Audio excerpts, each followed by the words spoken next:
नमः शिवाय। भगवान की लीलाओं को देखना सुनना महान पुण्यदायक है। भगवान विष्णु के कृष्ण अवतार की लीलाओं का संक्षिप्त वर्णन श्री विष्णु पुराण में वर्णित है। भक्तों के मन को मोह लेने वाली लीलाओं की 10वीं कड़ी आप देख रहे हैं। प्रातःकाल होने पर समस्त मंचों पर नागरिक और राजमंचों पर अनुचर सहित राजा लोग बैठे।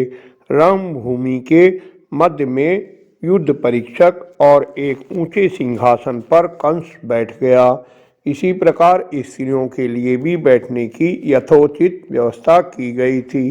पुत्र का मुख देखने की लालसा से देवकी भी वहां उपस्थित थीं। जिस समय तुरही आदि के बजने, मल्ल चाणूर के उछलने और मुष्टिक के ताल ठोकने पर दर्शक हाहाकार कर रहे थे, उसी समय गोप वेशधारी बलराम और कृष्ण हंसते हुए रंगभूमि के द्वार पर आए। वहां आते ही महावत की प्रेरणा से कुबलापीड़ हाथी उन बालकों को मारने के लिए दौड़ा। उस समय वहां महान हाहाकार मच गया। बलराम जी ने कृष्ण से कहा, हे महाभाग, इस हाथी को शत्रु ने प्रेरित किया है, इसलिए इसे मार डालना चाहिए। बलराम जी के ऐसा कहने पर कृष्ण ने जोर से सिंहनाद किया और उस महान बलशाली हाथी को सूंड पकड़कर घुमाया। भगवान कृष्ण ने बहुत देर तक उस हाथी के दांत और चरणों के बीच खेलते खेलते अपने दाएं हाथ से उसका बायां दांत उखाड़ लिया। उससे महावत पर प्रहार किया, इससे उसके सिर के सैकड़ों टुकड़े हो गए। उसी समय बलभद्र जी ने उसका दायां दांत उखाड़कर आसपास खड़े महावतों को मार डाला।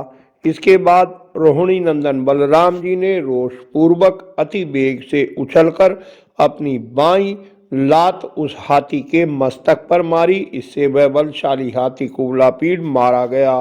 कुबलापीड़ को मारकर उसके रक्त से लथपथ राम और कृष्ण उसके दांतों को हाथ में लिए रंगभूमि में ऐसे प्रविष्ट हुए जैसे हिरणों के झुंड में सिंह प्रवेश करता है। उन्हें देखते ही सब और चर्चा होने लगी। ये हैं कृष्ण और बलराम, जिन्होंने बड़े बड़े असुरों को मारा और गोवर्धन पर्वत को हाथ पर धारण किया था। ये सब सुनकर पुत्रों का मुख निहारती देवकी के स्तनों से दूध बहने लगा। बूढ़े वसुदेव जी भी जैसे युवा हो गए। श्री पाराशर जी बोले, इसी समय अपनी कमर कसकर दर्शकों के बीच पृथ्वी को कंपायमान करते हुए रंगभूमि में श्री कृष्ण कूद पड़े। बलराम जी भी अपने भुजदंडों को ठोंकते हुए मनोहर भाव से उछलने लगे।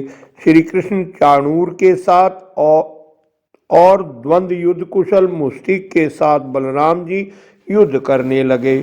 इस समय उनमें महान युद्ध होने लगा। चाणूर जैसे जैसे भगवान कृष्ण से भिड़ता गया, उसकी शक्ति क्षीण होती गई। कृष्ण उसके साथ बहुत देर तक खेलते रहे और फिर उसे उठाकर सैकड़ों बार घुमाया।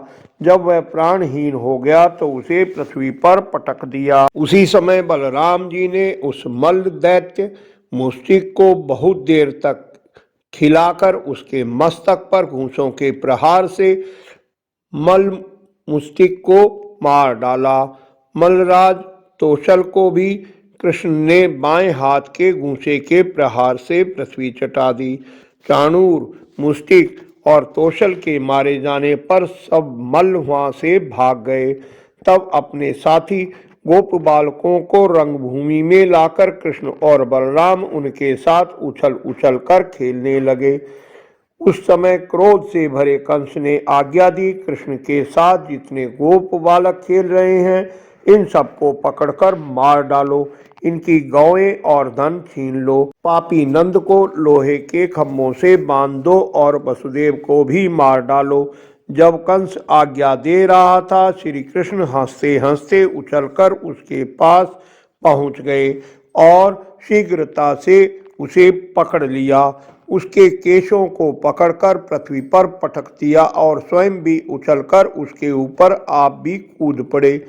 कंस का मुकुट सिर से खिसक कर अलग जा पड़ा। जगत के आधार श्री कृष्ण के ऊपर गिरते ही कंस ने प्राण छोड़ दिए। कृष्ण ने कंस के केश पकड़कर उसे रंगभूमि में घसीटा। कंस के पकड़े जाने पर उसके भाई सुमाली ने कृष्ण पर आक्रमण किया। उसे बलराम जी ने लीला से ही मार डाला।